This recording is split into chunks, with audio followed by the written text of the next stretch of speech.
Broadcasting from the business capital of the world, this is the Podcast Business News Network. Hey, welcome back, everybody. The way you express yourself really is everything in life. How you communicate, whether it's verbally, whether it's through an email, whether it's through a report, presentation, whatever it might be.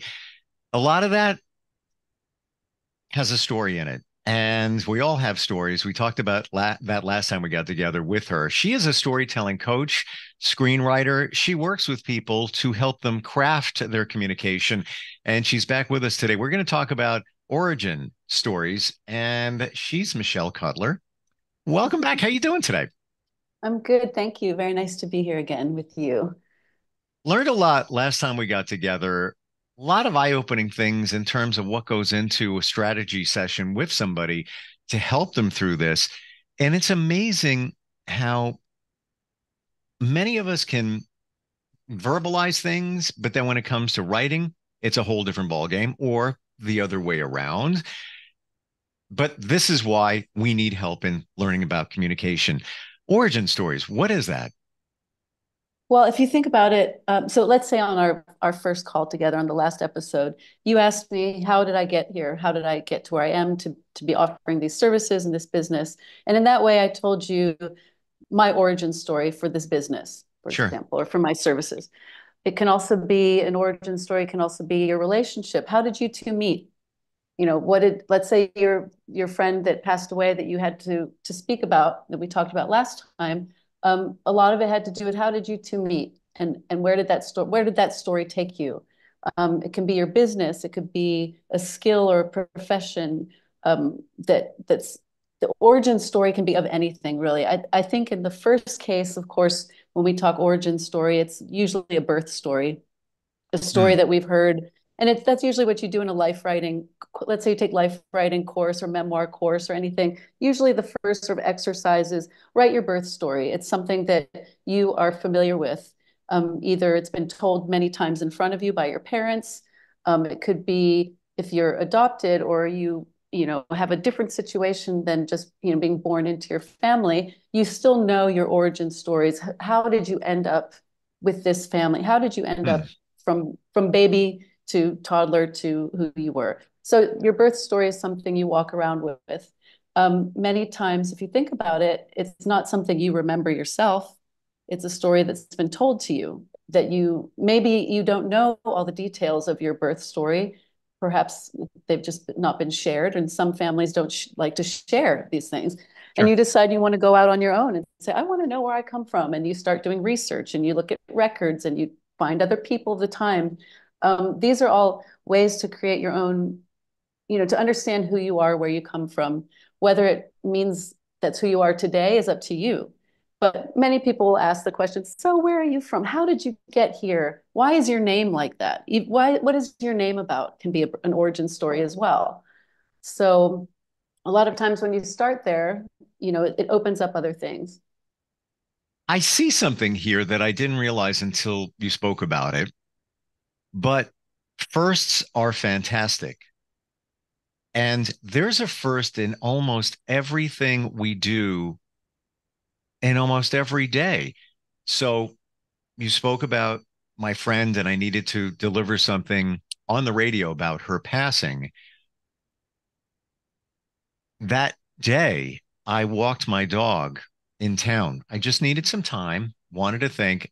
I'm not going to go into what happened, but it was something profound. I'm going to leave it at that.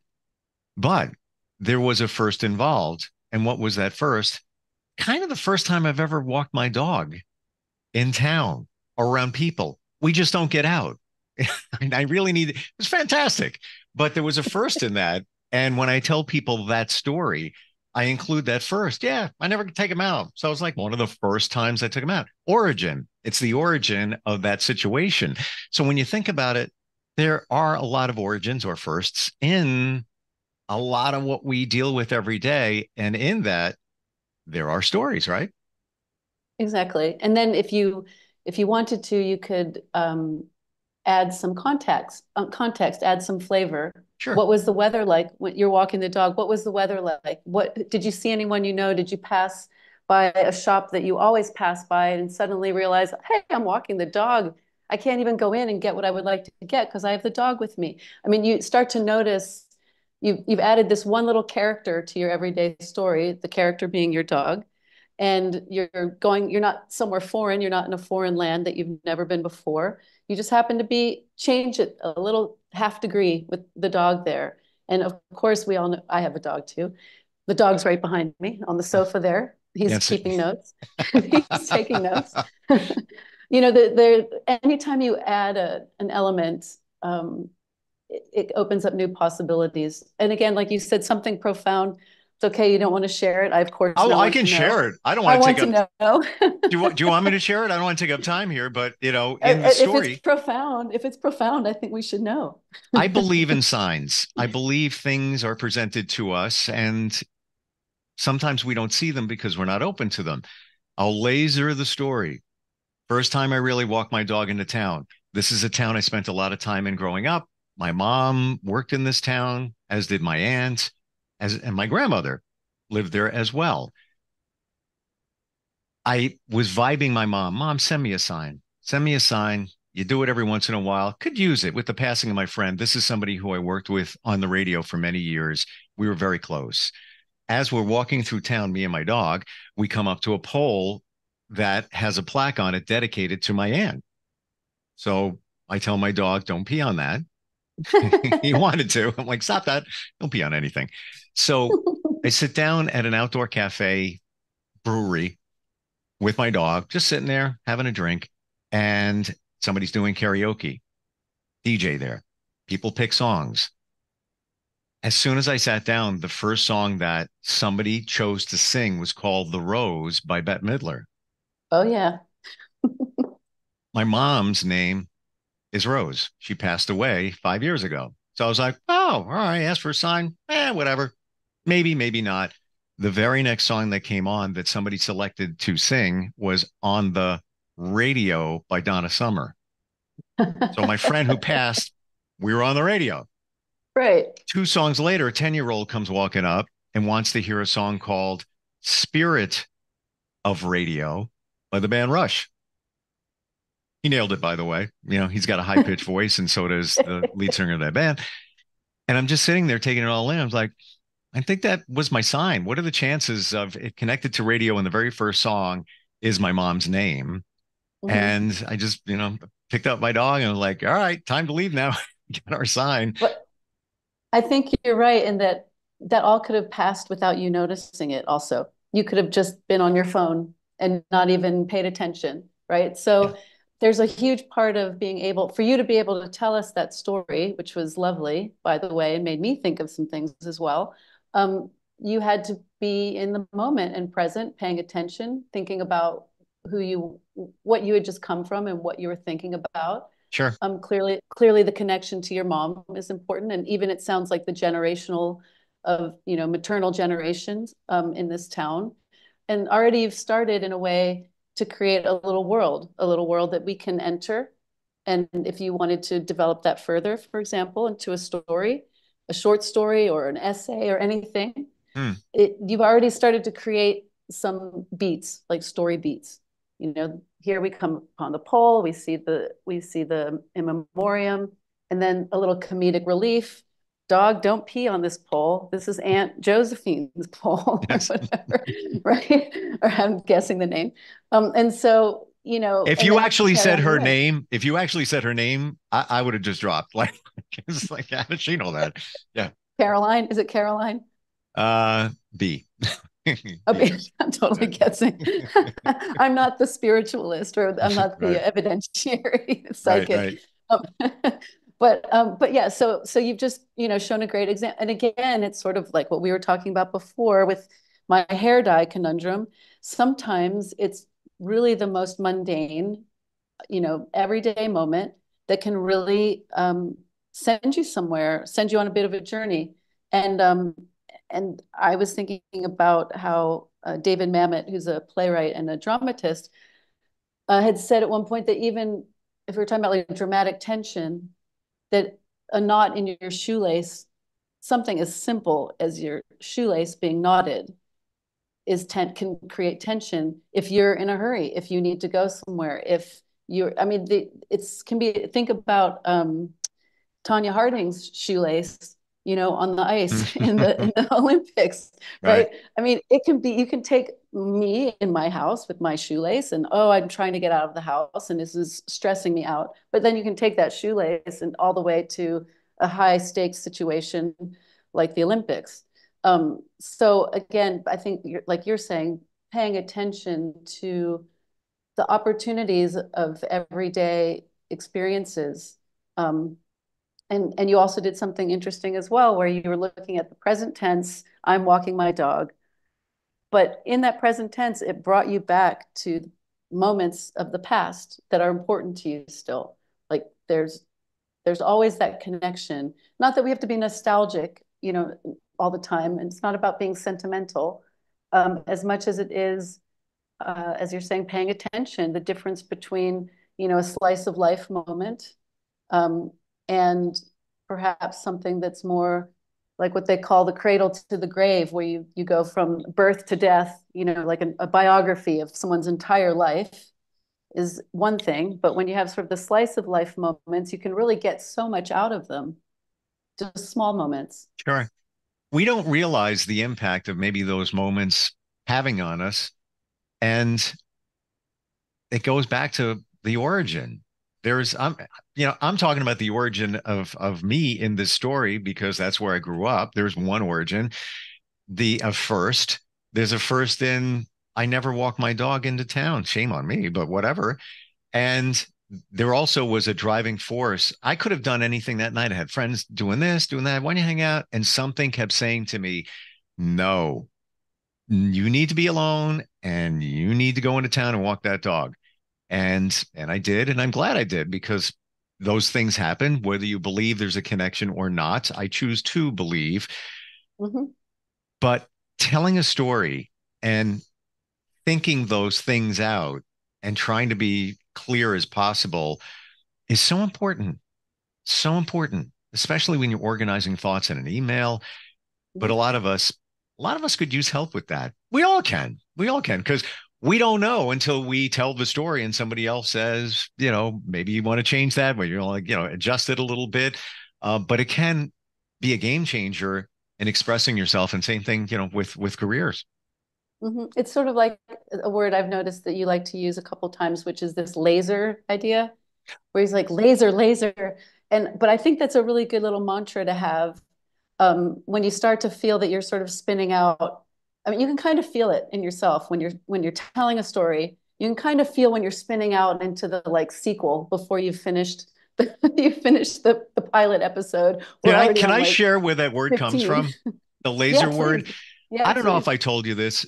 Stop me if I did. I'm part of a men's group and we share a lot of things. And one of the men in the group, fantastic man, great voice, by the way, everything. He's got wonderful things to say. But when he's pressed to talk in front of a group, he goes like on a tangent and he starts staring in different directions. And there's a few men that are closer to him in the group. And as he's doing it, they're like, laser, laser. So that's like the word, it's the word of the last couple of months. And right away, it kind of resets him. But I get it because he goes off on these tangents and one of our values in this group is respect others' time. So it's like if you're going into a story, it's like I'm going all the car screeching down the road. Laser, come back. Pinpoint laser. So that's where that word Yeah. comes from.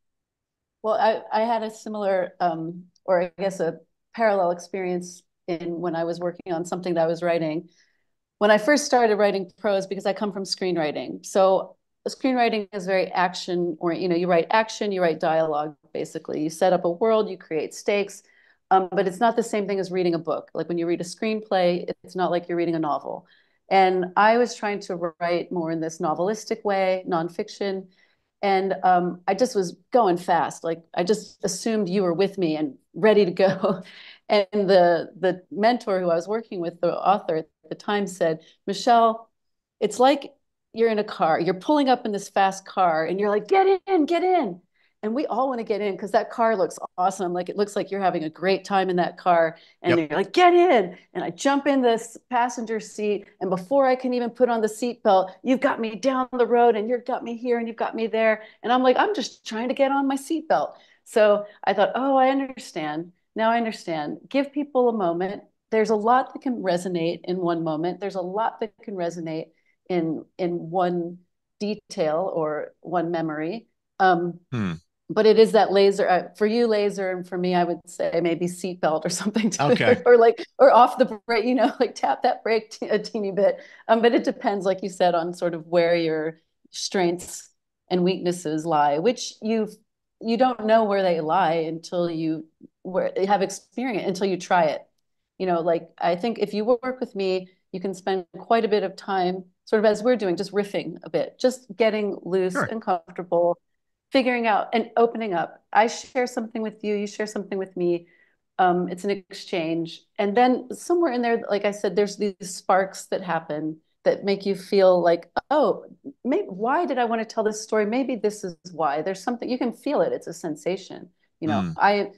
I had an experience like where I was interviewing for a Cambridge, and I heard myself. I had like an outer body experience where I was listening to myself speak in this interview, and all I wanted to say was, "Shut up, stop talking." Like I couldn't stop myself. I was telling so many things that I have no idea if they were on subject or not. I had prepared as well. I mean, I had prepared, and I started to think in retrospect, I was thinking, I wonder if I just didn't really want that opportunity. Like there was a reason I was kind of sabotaging myself by telling too much story. Like I had to backpedal, so Mm. there's so much that can be gained by practicing, by drafts, working on drafts, to not feel that you're, again, like I said before, I'm a firm believer in not worrying about grammar or paragraphs or anything that you feel might hinder you from expressing yourself until you're ready to present. Those are presentation tools. Presentation tools are grammar, structure, syntax, language, right? That's when you're presenting. That's the hair Sure. dye. That's dyeing my roots for an audio podcast. Um, right. So but what's the story? Why are you there in the first place? What are you here to tell us in the first place? And why now? Why now is Mm. important. Have you found over the years that in your mind you have better perfected your storytelling skills? Yeah, definitely. It comes through, it really does come through practice and taking risks, like going into situations. This, for example, like this, this is a risk for me. I'm speaking, not writing, so I used to feel better when I went to film school as a director. I felt better behind the camera than in front of it. I had to do some acting classes. I blink a lot. I just blink a lot. Apparently, you should not blink a lot when you're an actor. Um, I Now we're going to just, blink a lot, both of us, since you said it. I We're do. I gonna already do. But so, you have to find your place. You take chances, put yourself into situations that may not be comfortable, you know, Mm. not ones that are harmful. Don't put yourself in harm's way. But I think we can all find moments if you're sitting in a situation with a group of people and you start to feel like you want to say something, but you're not the type to break in. You're not the type to do that. Um, Maybe that's a moment to go home and figure out what was it I wanted to say. Can I prepare myself better for that moment? An example would be I was at a wedding, very good friends of mine, and I didn't know. I always miss weddings. I'm pretty bad. I always show up late. I'm never prepared. I don't know. It's a subconscious thing. And so I'm at this wedding, and I didn't know that people were going to give speeches or give toasts. And so friends were getting up and giving toasts about the couple. And I was like, oh, I have something I want to say. I'm sure I do. And I thought of it at the hotel at like 2 in the morning, like way past the moment. And I thought, if I ever have the opportunity to speak well of my friends or of loved ones, I would hopefully be prepared in some way to say it. Now, some people have the natural talent of speaking off the cuff publicly. That's a Mm-hmm. gift, right? I mean, you can train for it, but I also think it's a gift. Great. So yeah, so for me, I know that I need to prepare myself to be able to, like as we said before, to be present and in the moment, but still know that the story is going to get you there.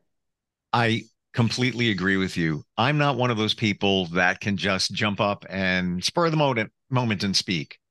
It's just not me.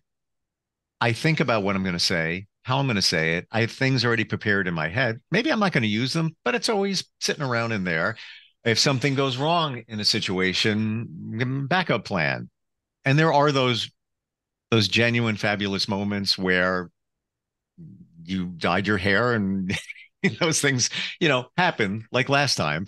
But I prepare, but we can also over prepare as well. So Mm-hmm. there's a lot, but everybody's different. One size doesn't fit all. I believe I laser a little bit more because I'm used to talking over intros of songs in 14 seconds and having to deliver a lot of information. I think that's where that comes from. I don't know. Maybe I don't laser. I'm not, I think I do. It's a good skill. Yeah. I was just thinking about how back to this idea of the origin story, the origin and Sure. names, right? Let's say, um, and names have narratives too. Names have stories. And I had always, so my name's Michelle. It had come through. I know that on my birth story that they didn't know whether I would be a boy or a girl. I know that I was named after my grandfather Michael, who had passed away. In the Jewish tradition, you're not named after someone who's living. So we knew I was going to be my father's father. Hmm. Um, and then they said, "Oh, it's a girl," and so they went with Michelle. And as the story is told to me, everyone in the birth room sang "Michelle, Ma Belle," the Beatles song. Sure. This is the birth story I've lived with my whole life. And I was asked at one point to give the origin story of my name. And I thought, oh, how boring. It's just me when I was born and it's the Beatles song, right? So I decided, well, let me research the Beatles song a little bit. Maybe there was a Michelle. Maybe there's something I can, relate to. The funniest part about it is that Paul McCartney, because at the time French sounding songs were popular, Hmm. and Paul McCartney was just making up a song that rhymed in French at parties with a guitar as a like playfully. And then they recorded the song and it became a huge hit. There is no Michelle that they were in love with. There's no French Michelle. So for me, I also think there's humor will always save you in any moment, in any story going off track. If you throw a little humor in there, Hmm. somehow you can kind of get your people back. And so I thought, well, that's so funny. I'm trying to find some importance in my name, and it's the Beatles, and it really meant nothing to them. So I think again, I was being a bit lazy. I thought, oh, I know my story. I know my origin story of my name. But then you take a little step further, and you might find something you didn't know, and it might be funny to you, or it might be, oh my gosh, oh, I didn't. You don't know. That's sort of the exciting part. But it's interesting. And like, I didn't know. I thought that was a girlfriend of one of the Beatles. There was a Michelle. And by the way, my name's not Steve. What's your name? Am I supposed to guess? Wait, No, am and I and it, and okay? it and it's irrelevant. I don't even need to share it. But the story is the way I got the name Steve was I started in radio at 17. I was working at a station for 5 months, and then I got the big job at a big station. Blessed, fantastic. Two other DJs came from that smaller station. I was the third. The bigger station didn't want everybody thinking that they were stealing staff. So they said to me, "You need to change your name." So I said, "You don't even have to pay me. This is the dream job. I just want to be on the air." They handed me a baby book. I went like that with my eyes closed. My finger landed on Stefano, and Steve is the closest regular name. I'm Steve. It means nothing. That's so It's not a funny. middle name. That's how I came up with it. And Harper is my legal last name. A lot of people think, oh, that's a Right. made up name because it sounds generic. No, that's really my last name. Yeah. To your point, there is an origin story in most everything. And I feel that every story is interesting. There's little pieces that we pull out of it. Um, and this is just a piece of what you offer. in coaching and helping people find their story, tell their story, or just communicate a little bit better. Michelle, how do we find you? Yeah, so I have a website. It's www.michellecutler.com, where I have a contact form. You can contact me through there. I also have socials on Facebook and Instagram that are my personal socials, not my business, but you can definitely get an idea of who I am. I don't have anything to hide. And the business is open 24/7, really. It's a virtual storytelling coaching, so we don't need to meet in person. We do like you and I are doing here on Zoom. And it can be, anything from a strategy session to development to last looks, which I call last looks, like when you're shooting a film and you call in the prop department, hair department, every department gives the last look before you actually shoot the take to make sure that all the details are as they should be for that. So I have a service I call Last Looks, which is, let's say you've written something and you're ready to press send, you're ready to press submit. You feel like you're there, but something is like, something could be better. You're just not sure. Wow. And then you send that to me and we work on that. And that's like a rush thing. It's a 24-hour turnaround type of thing where you really feel ready, but you're just not. You just don't know why. And I can help you get there. Fantastic. I didn't even know that existed. I didn't know that was a part of you.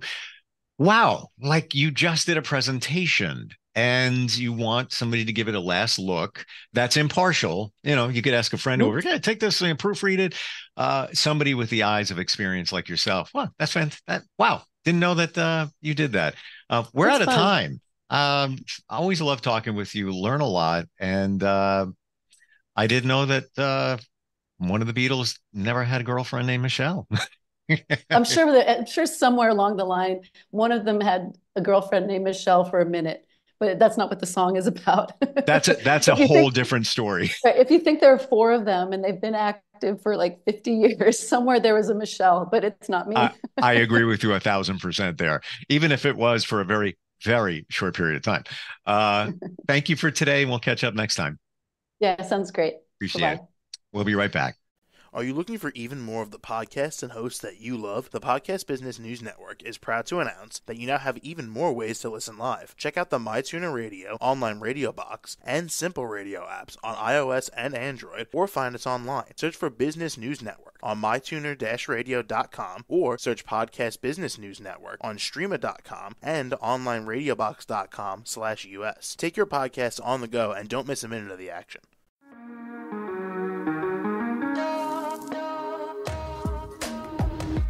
Broadcasting from the business capital of the world, this is the Podcast Business News Network. For nearly 2,000 severely injured veterans, everyday life has become filled with barriers. Day-to-day simple tasks can become pretty daunting. I have to carry my chair up 2 flights of steps or have somebody do it for me. What scares me the most is just the falling. When I'm struggling with my house, I think, to have that one great barrier just knocked down, it's crucial.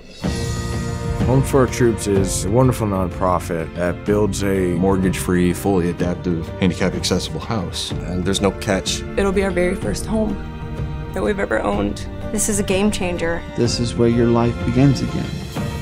We need you to join us in completing this important mission. Please visit hfotusa.org and help build homes and rebuild lives. Because of you, everything's going to be okay.